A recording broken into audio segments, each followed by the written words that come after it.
Hello guys, আমার YouTube চ্যানেলে সবাইকে স্বাগতম।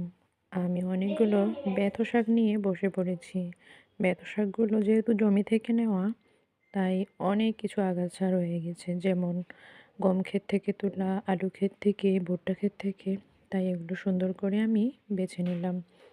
এক পর্যায়ে এগুলো বেছে নেওয়ার পরে আমি এগুলো ধুয়ে নিব।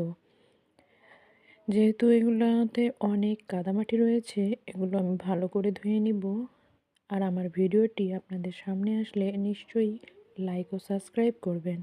কড়াইয়ের মধ্যে আমি পেঁয়াজ ভেজে নিয়েছিলাম। বেথো শাকের সঙ্গে আমি একটু সিম ও আলু দিয়েছি স্বাদটা ভিন্ন করার জন্য। কারা কে কীভাবে খান, আমার তো এভাবে দারুণ লাগে। জাস্ট একটা অন্যরকম স্বাদ। ছোটোবেলায় অনেক খেয়েছি নানির হাতে, মামির হাতে, মায়ের হাতে।